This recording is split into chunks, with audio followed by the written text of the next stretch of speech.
주신 말씀은 베드로전서 2장 17절입니다. 한 절 말씀 우리 같이 읽도록 하겠습니다. 베드로전서 2장 17절 말씀입니다. 우리 같이 말씀 읽겠습니다. 시작.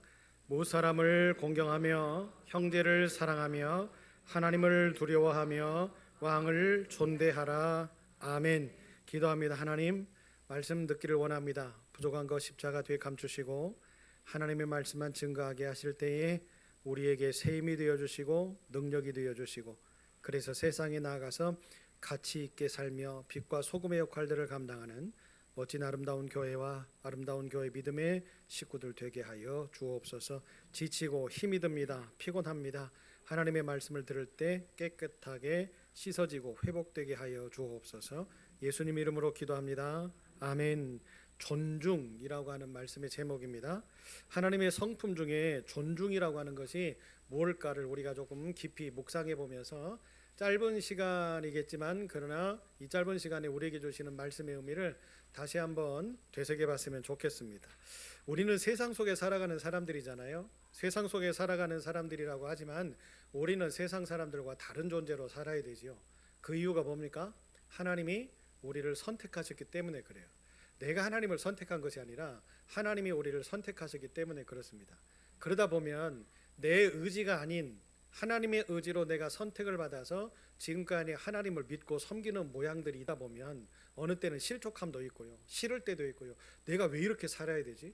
내가 왜 이렇게 예배를 드리고 살아야 되지? 내가 왜 이렇게 하나님 앞에 헌금하고 또 우리 애들을 위하여서 희생하고 이렇게 살아야 되지? 하는 그런 마음이 들 때도 있을 겁니다. 그런데 중요한 것은 하나님이 우리를 선택하신 그 순간부터 하나님은 우리에게 뭘 맡기시느냐? 사명을 맡기시는 거죠. 그런데 그 사명이 다 동일한 사명이면 우리가 함께 힘을 모아서 할 수 있잖아요. 그런데 우리에게 맡기신 사명이 다 각기 다른 거죠. 왜 그럴까요? 믿음의 분량에 따라서 주시기 때문에 그래요. 그러다 보니까 많은 사람들이 열심히 기도하면서 이 사명을 감당해내려고 노력합니다. 그런데 노력을 한다고만 해서 이것이 가능한 일은 아니잖아요. 하나님이 맡기신 사명이 그냥 우리의 육신의 경험으로, 어떤 물질로 지금까지 쌓아왔던 어떤 경험의 축적치를 가지고 해낼 수 있는 것이라고 한다면 얼마나 좋겠어요. 그런데 하나님의 사명은 인생의 경험으로 해낼 수가 없는 거고 인생의 방법으로 완성할 수 없는 거기 때문에 어려운 것 같아요. 그러다 보니까 이 어려움의 문제에 봉착하게 되어지면 어느 때는 짜증도 나고, 그죠? 어느 때는 실망도 되어지고, 그러는 것이 우리의 모습 아니겠습니까? 그런 여러 가지 어려움과 힘듦과 이 모든 것들을 다 아시고 하나님은 어떻게 하시는 거예요? 여러분, 내 마음이 기쁠 때는요 무엇이든지 기뻐요. 그런데 내 마음에 무언가 문제가 생기고 아픔이 있고 괴로움이 생기면 아무리 좋은 것을 봐도 그 좋은 것이 좋은 것으로 느껴지지 않잖아요. 그러다 보니까 믿음의 생활을 한다는 것 또한 역시 마찬가지로 그렇습니다. 항상 우리가 어떻게 성령 충만하고 삽니까? 성령 충만하면 모든 어려움이, 모든 문제가, 모든 아픔이 내 눈에 보여지고 내 삶 가운데 들이닥쳐도 우리는 이겨낼 수 있어요. 왜요? 성령의 능력으로 함께 하시니까. 근데 성령 충만하지 못하면 별것도 아닌 것 때문에 상처받고 또 별것도 아닌 문제 때문에 고민하고 괴로워하는 그런 일들이 우리의 삶 가운데 비일비재하게 생기잖아요. 그러죠? 하나님을 믿는다는 것 이렇게 어려운 것 같고요. 하나님의 미션을 수행한다는 것이 이렇게 힘든 것 같고요. 그죠? 언제 어느 때 어떻게 돌변할지 모르는 변덕이 죽글튼 하는 저의 모습과 우리의 모습을 하나님이 다 이해하고 만져주시고 위로하시고 격려하시고, 아멘. 그렇게 얼르고 얼레서 이제 주의 길을 걷게 하시면서 그 걷게 하시는 그 모습을 보면서도 기뻐하시는 하나님의 마음, 감동 아닙니까? 여러분, 그것이 바로 하나님이 필요 없을 수도 있고 또 이 세상 말로 짤데기 없는 그런 삶을 사는 우리의 모습을 보시면서도 끝까지 존중해 주시고, 하나님의 존중이라고 하는 것을 여러분 우리 인생 속에서 경험하시고 바라보시면서 하나님이 나를 이토록 사랑하셔서 이렇게 존중해 주시고 격려해 주시는데 나도 하나님을 닮은 하나님의 사람으로서, 하나님의 백성으로서 하나님처럼 살아야 되지 않을까? 하는 그런 다짐과 그런 결단을 가지고 기도하면서 우리를 존중하지 못하게 만들고 존중으로 승리하지 못하게 만드는 우리를 현혹하고 우리를 미혹하고 우리를 힘들게 만들고 넘어지게 만드는 모든 요소들을 우리가 다 성령의 검으로 쳐내면서 오늘 이 말씀을 통해서 승리를 주실 때 깨닫고 하나님 닮아가며 하나님처럼 살며 또 하나님의 뜻을 이룰 수 있는 우리 모두가 되시기를 예수의 이름으로 축복합니다. 성도는요, 이 세상에서 버려야 될 것들도 있고 또 해야 될 일들도 있지 않겠습니까? 그 모든 일들을 구별하면서 사는 것이 성도잖아요. 성도라고 하는 것이 뭐예요? 거룩한 사람들로 구별지어서 모아놓은 무리들을 성도라고 하잖아요. 그렇기 때문에 여러분, 우리가 성도로서 하나님의 성전 아름다운 교회에 모였을 때에 우리들이 해야 될 일은 적극적으로 해야 되는 거고, 우리가 하지 말아야 될 일들은 어떻게 하는 거예요? 적극적으로 잘라내면서, 그래야만 우리 교회가 아름다운 교회가 되고 진짜 멋진 축복의 교회를 우리가 일궈 가는 것 아니겠습니까? 그런데 우리가 자꾸만 하지 말아야 될 것에 우리가 삶을 희생하고 시간을 들이고 그렇게 하다 보면 어떻게 돼요? 정작 우리가 해야 될 일들을 하지 못하게 되어지는 그런 일들이 생겨날 수 있잖아요. 우리가 해야 될 일, 그것은 미션이라 그랬잖아요. 하나님이 우리에게 맡기신 일을 하지 못할 때에 어떤 일들이 벌어지느냐? 우리의 삶은 곤고에 빠지게 되어 있어요. 우리의 삶은 어려움에 처하게 되어 있어요. 왜 그러지요? 하나님이 그런 어려움과 곤고의 삶을 우리에게 주셔서 깨닫게 하시려고. 아멘. 여러분, 지금 힘들고 지금 어렵고 지금 괴로움의 모습들이 분명히 우리 모두에게 있을 거예요. 여러분, 우리에게 쓴뿌리가 없는 인생이 어디 있겠어요? 그 이유가 뭘까요? 깨달으라고. 아멘. 여러분, 지치지 마시고 포기하지 마시고 실망하지 마시고, 하나님이 나를 깨닫게 해주시려고 이런 어려움을 주시는구나, 이런 힘듦을 주시는구나. 우리는 분명히 이겨낼 수 있고 나는 분명히 싸워서 승리할 수 있고, 아멘. 그러기 위해서 함께 기도하고 함께 중보하고 함께 서로 모여서 음식을 나누면서 기쁨이 충만한 삶을 살면서 하나님을 지향하고 하나님을 높이는 우리가 될 때에 분명히 때가 되어져서 하나님이 모든 것을 이뤄내 주실 줄로 믿습니다. 존중이라고 하는 성품이 뭘까? 한번 찾아보니까 상대방을 높이고 소중하게 여기는 것, 이것이 존중이랍니다. 왜 이것이 하나님의 마음일까요? 여러분, 상대방을 높이고 소중하게 여기는 것이 왜 하나님의 마음이죠? 지금 하나님께 우리가 지금 모함을 받고 있어요? 존중함을 받고 있잖아요. 하나님이 우리를 지금 뭐 하고 있어요? 높여주고 계세요. 그럴 만한 우리의 인생입니까? 전능하신 하나님이 우리를 높여주고 우리를 새롭게 만들어주시는 그런 어떤 삶을 우리가 지금 살고 있어요? 과분한 삶은 아닙니까? 그리고는 하나님이 우리를 소중하게 여기시잖아요. 아멘을 못 하시네요. 하나님이 우리를 소중하게 여기시기 때문에 오늘도 허리도 아프고 무릎도 아프고 머리도 아프고 안 아픈 데가 없지만 그래도 성전에 나와서 뭐 하고 있어요? 예배드리고 찬양하고 기도하고 있잖아요. 하나님이 우리를 소중하게 여기지 않으셨다면 아마 우리는 벌써 어디 병원에 입원해가지고 닌게로 꺾고 아이고 이러고 있어야 될 거예요. 우리의 몸뿐만이 아니라 우리의 정신적인 거나 또 가정적인 거나 자녀들의 문제나 또 물질적인 문제나 여러 가지의 문제들 투성이인 인생이 우리들의 인생이잖아요. 그럼에도 불구하고 하나님이 지금 우리를 소중하게 여기시는 이유가 뭐라고요? 우리를 지금 하나의 인격체로 하나님의 자녀로 뭐 하고 계시는 거예요? 존중하고 계시는 거예요. 그렇다고 한다면 여러분, 우리는 하나님이 우리를 이렇게 존중해 주시고 그러지요? 우리를 높여 주시고 소중하게 여기시는 이 마음을 우리들이 삶으로 경험한다면 우리는 어떻게 살아야 돼요? 함께 성도된 우리들을 소중하게 여기고 높여주고 사랑해주고, 왜? 하나님이 우리를 그렇게 존중해 주신 것처럼 우리도 역시 마찬가지로 높여주고 존중해주고 또 소중하게 여겨주는 그런 마음들을 우리가 품어야만 우리는 하나님을 닮아가고 하나님을 따라가는 인생을 살 거예요. 여러분 생각해 보세요. 우리가 잘나서 하나님이 우리를 존중해 주시나요? 우리가 모든 것을 다 잘해서 하나님이 우리를 존중해 주시나요? 허점투성이고 문제투성이고 실수투성이고 그러죠? 맨날 하나님을 원망하고 탄식하는 이런 안타까운 인생을 우리들이 살아가지만 여러분은 그런 인생을 안 사시나 보죠?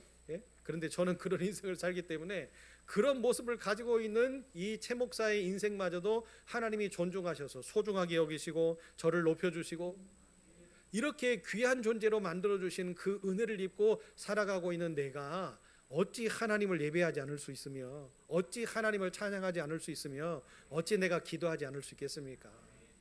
그래도 부족하지요.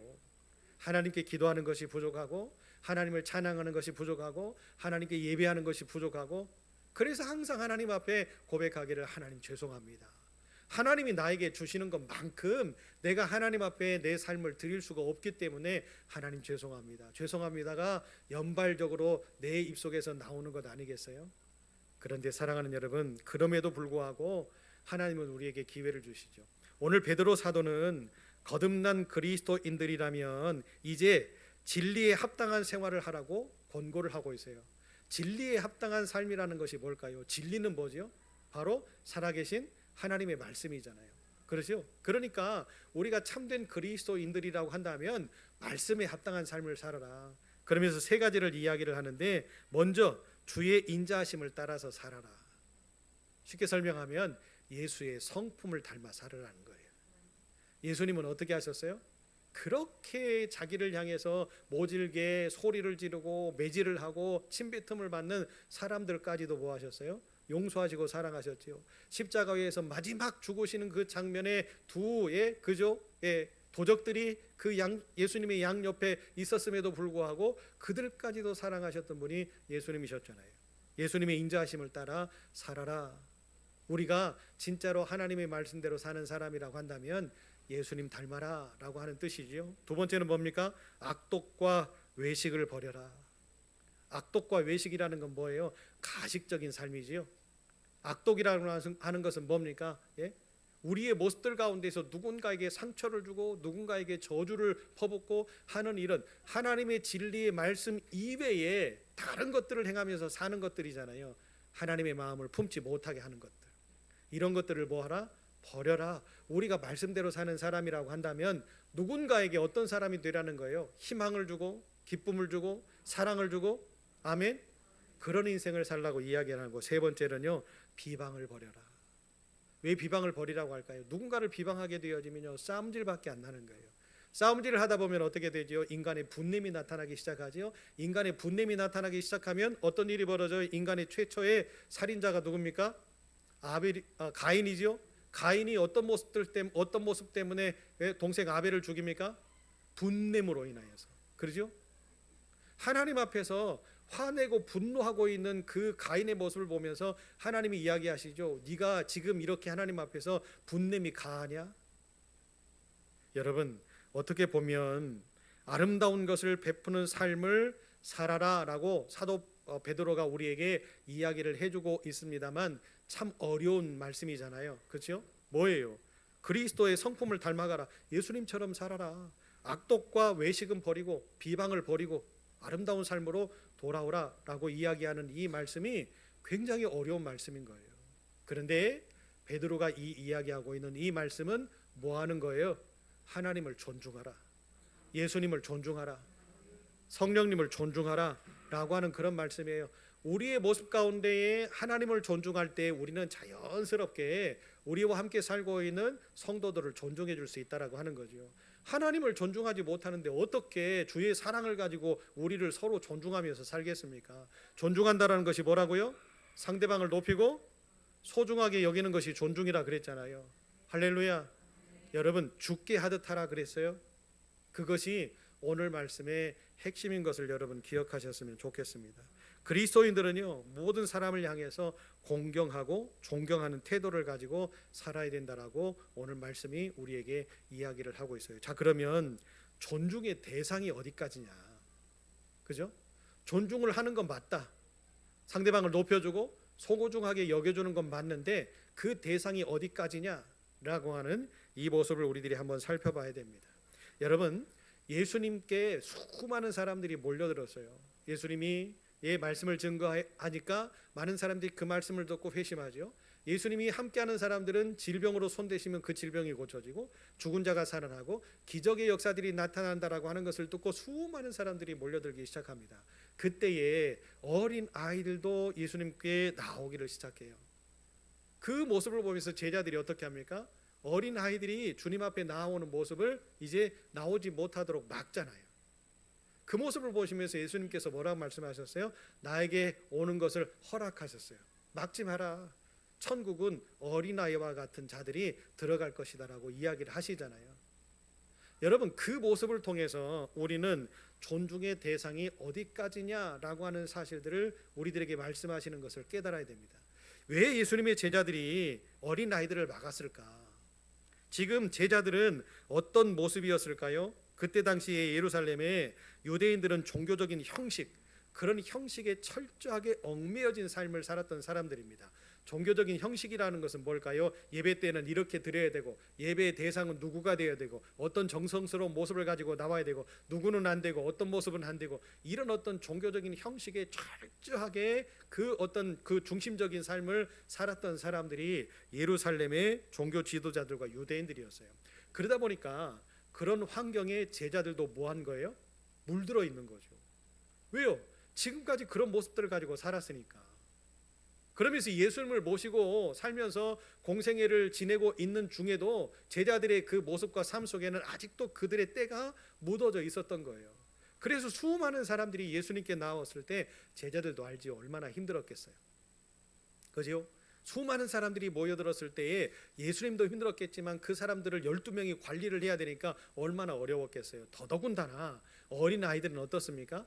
상황 판단을 못하고 시시때때로 자기들이 하고 싶은 대로 어떤 상황에 어떻게 돌발 행동을 하게 될지 모르는 상황 가운데 있다 보니까 제자들의 입장에서는 그런 어떤 종교적인 형식의 틀에 얽매여진 모습이 자연스럽게 나타났을 거예요. 얘들아, 너희는 여기 올 자리가 아니야.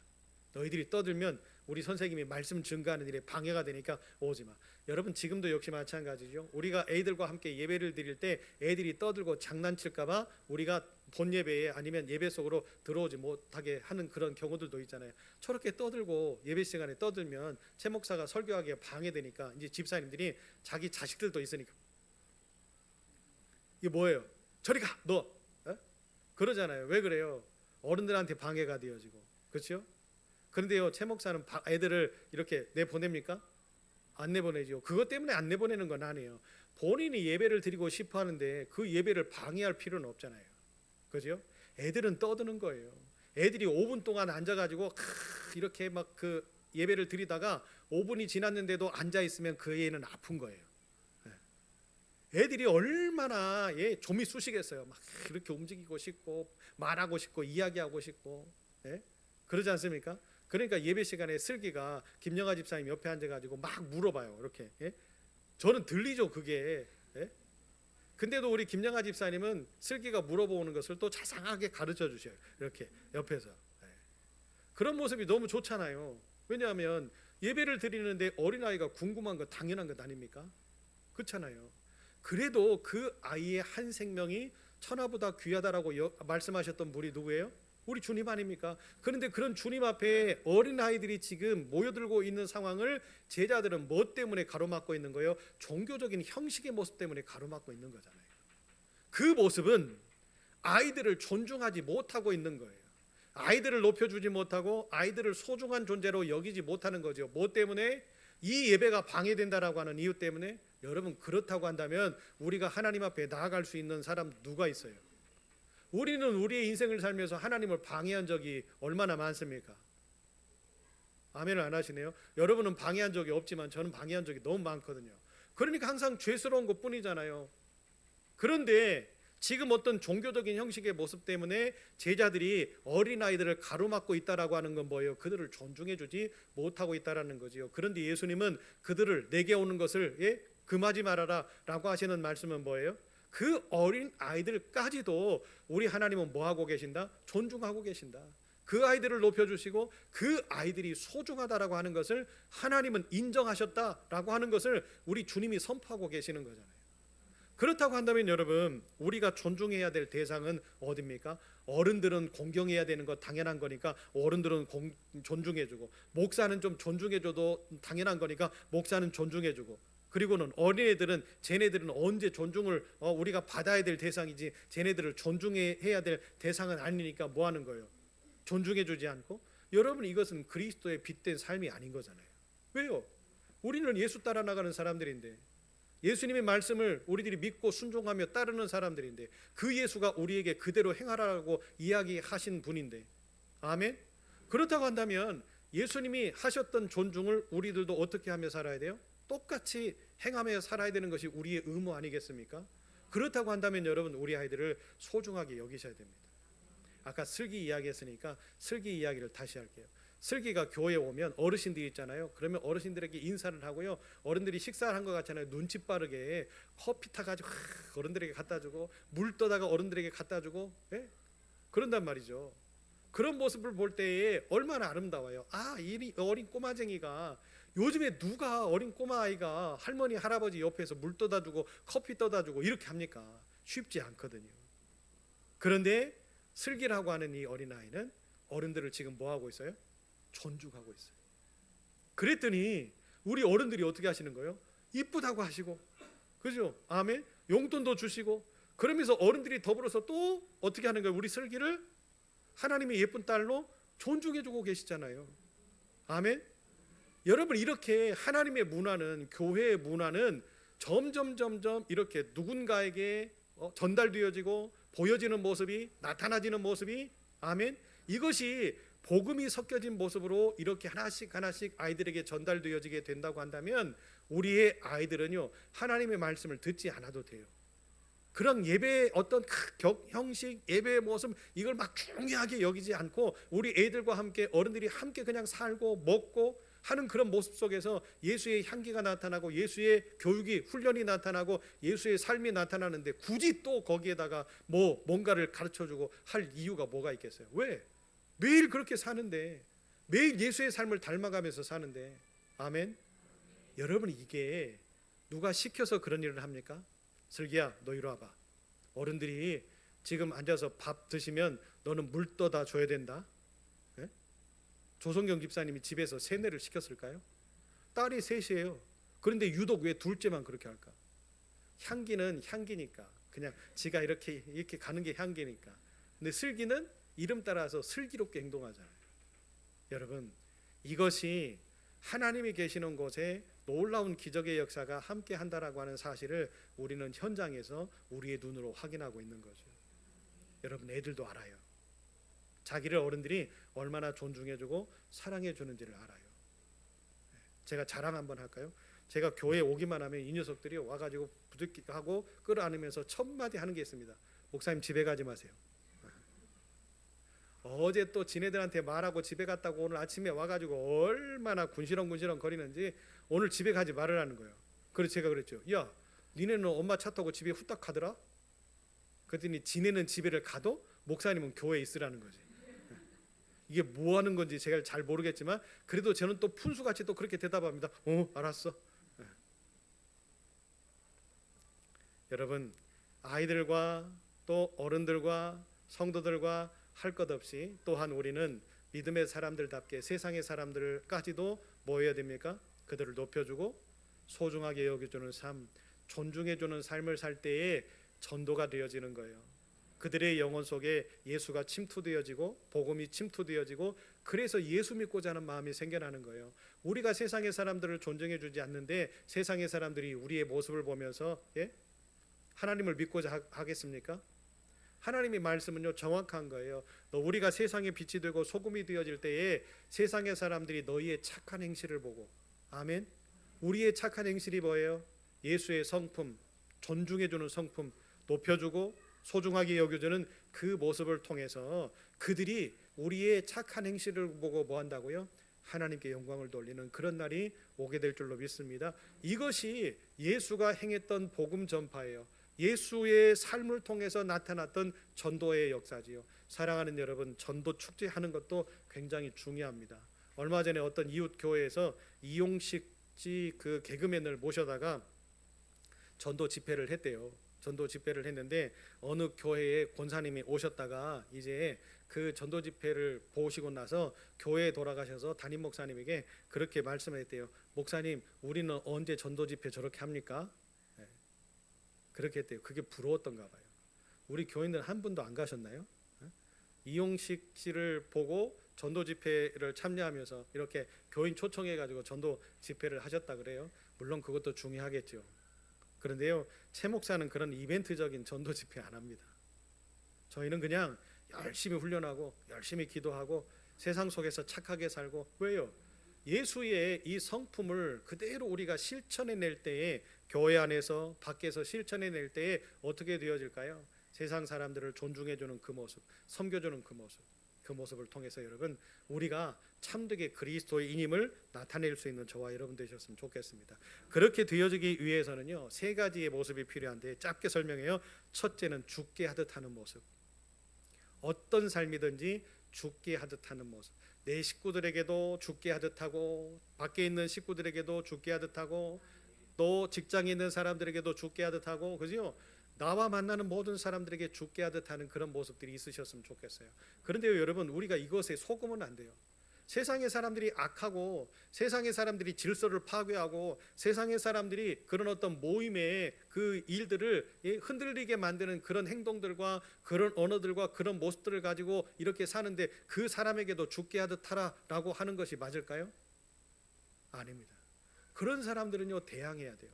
그런 사람들은 저항해야 돼요. 왜요? 공동체들을 깨뜨리고 문화를 깨뜨리고 사람들의 평온을 깨뜨리는 그 마음은 사단의 마음이기 때문에 그래요. 그 사람은 원래 타고난 성품이 그래? 아니에요.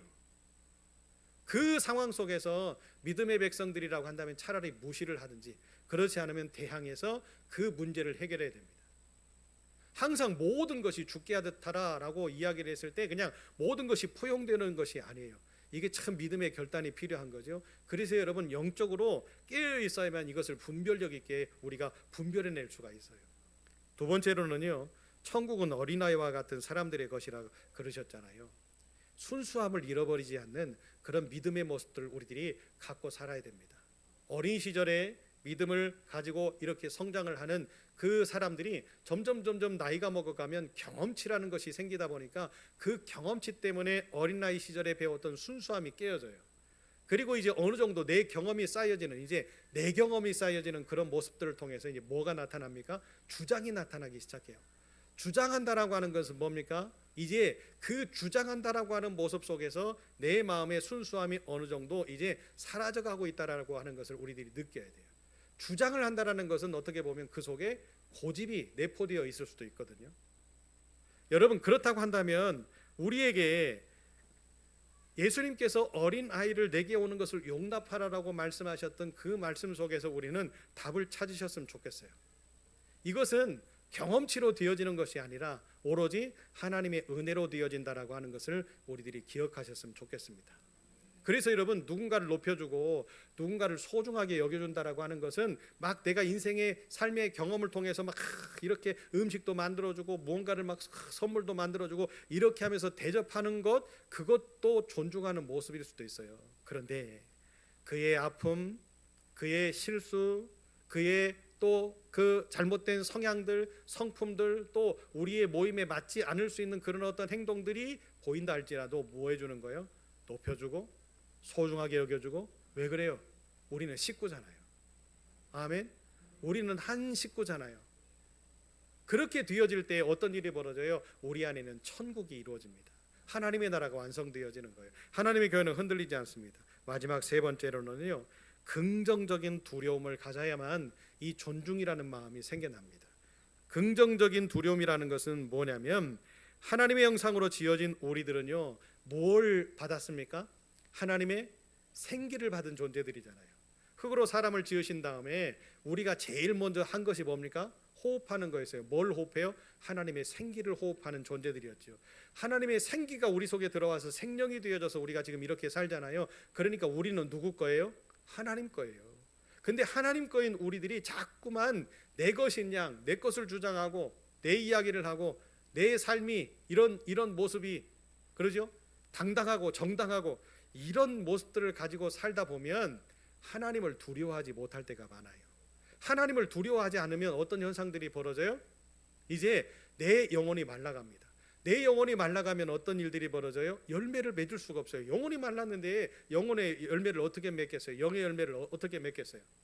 영의 열매가 없으면 하나님의 인정하심을 받지 못하잖아요.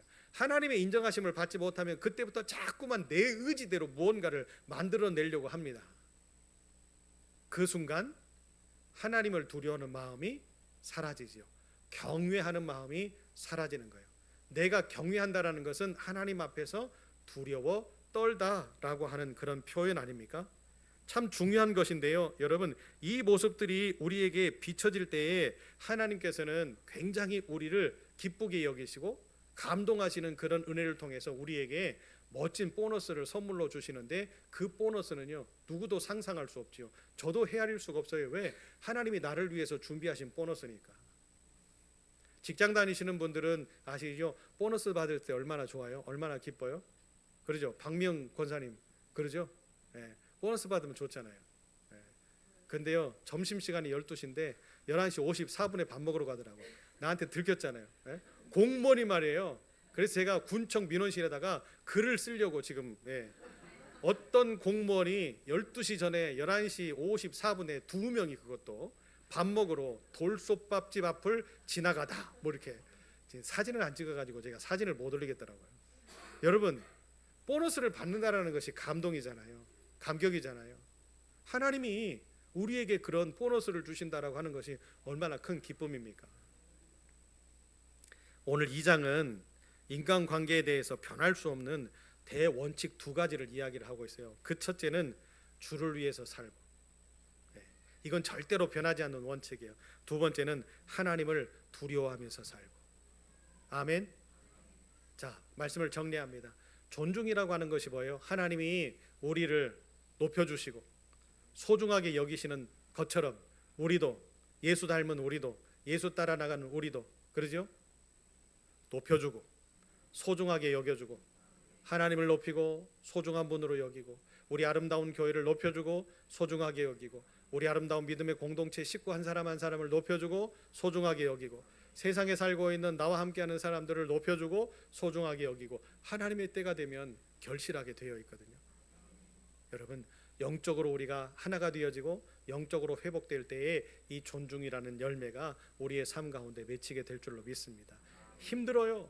어려워요. 우리의 눈으로 보여지는 모든 것들을 다 환산하다 보면 답을 못 찾아요. 여러분, 그 모든 것들을 다 내려놓고 오로지 하나님의 영으로만 우리가 힘써 살려고 노력할 때에 하나님이 우리에게 보너스로 주실 줄로 믿습니다. 그렇게 하기 위해서는 필요한 게 뭐라고요? 끊임없이 기도하는 거예요. 기도하는 우리 아름다운 교회와 아름다운 교회 2026년이 되었으면 좋겠습니다. 오늘 한 주간도 살면서 이제 존중하는 마음을 가지고 서로가 높이는 마음들, 소중하게 여기는 마음들을 가지고 한 주간 살면서 승리하는 우리 모두가 되시기를 원합니다. 하나님, 우리 마음속에 세상적인 모습과 인간적인 생각들 때문에 내 이웃을 높여주지 못하고 소중하게 여기지 못하는 그런 안타까운 삶들을 살아갈 때가 많이 있었음을 고백합니다.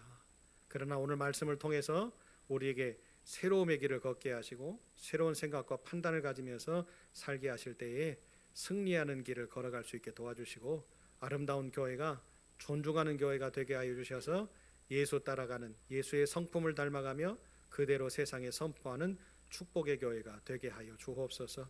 이제 세상으로 나아갑니다. 엿새 동안 세상의 삶을 살 때에 기적과 같은 일들을 경험하게 하시고 하나님께서 준비한 보너스의 삶을 살면서 기쁨으로 누리며 드리며 살 수 있는 아름다운 교회와 아름다운 교회 모든 믿음의 공동체들 되게 하여 주옵소서.